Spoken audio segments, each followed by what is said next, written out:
All right, let's continue with the story now. World Drowning Prevention Day is marked each year on July 25 with the objective of increasing awareness about the devastating and enduring consequences of drowning on families and communities. Globally, drowning has been the cause of over 2.5 million deaths in the past decade. In the Western Cape alone, approximately 200 people lose their lives due to drowning every year. 40% of the deaths are children. Now, let's discuss this further. We're now joined by Executive Director of Drowning Prevention Services at the National Sea Rescue Institute, Dr. Jill Fortuin. Dr. Fortuin, thank you so much for your time this afternoon. Now, when you consider the stats, it is clear that awareness is important. Just talk to us about the significance of this day, especially of raising awareness.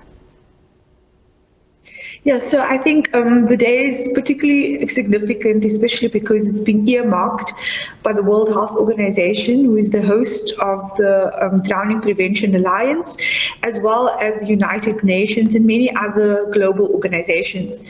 In Africa, low middle income countries and South Africa, there is of particular concern when it comes to drowning, because we account for 91% of the global drownings that happens annually, and we have a lot of work to do. And so part of this day is to put the spotlight on drownings and drowning prevention. It's very symbolic to be wearing blue, to be lighting up things in blue, to remind us of the people that have drowned, and to raise awareness that anyone could drown, but nobody should. And that's important because, a lot of people will think, well, I don't have a swimming pool, I don't, go to the beach because I live in inland. But the important part is that it can actually happen anywhere where there is a body of water. So just talk to us about, water safety education and why the need for such programs, particularly in those provinces where we are experiencing worst cases. Yeah, so, and I think that myth is what we're trying to dispel through our educational programs and through our research and through our innovation. So 42% of drownings actually occur inland, and 48% of drownings annually occur amongst children between the ages of a few months old and 4 years old. So I think what we've done is taken our research as our primary base to investigate where is the need and what is the need in terms of drowning prevention initiatives. And what is the easiest to do, but not the most inexpensive and not the most logistically easy thing to do, is to do water safety education. So we know exactly what we need to educate people about. Area, the age group, the gender, because we know what the research is basically saying. So our water safety education is tailored around evidence-based information. So these interventions are not thumbsucks. They're basically they're based on sound research that we do. Likewise, the innovation that we do at the NSRI.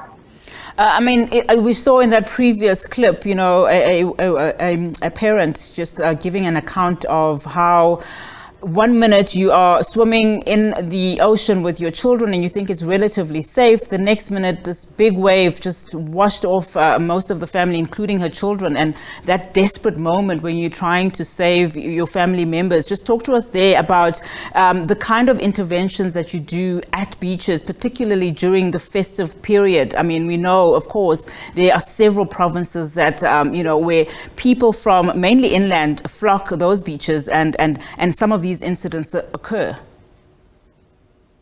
Yeah, so we do quite a bit in terms of drowning prevention and rescue services at the NSRI.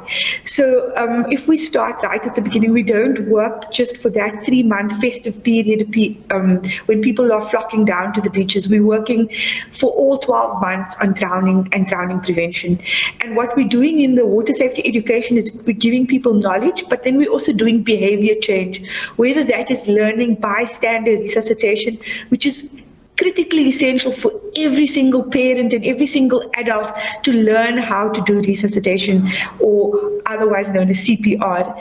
And then also how to do bystander rescues, how to call an emergency number. We take for granted that everybody knows this.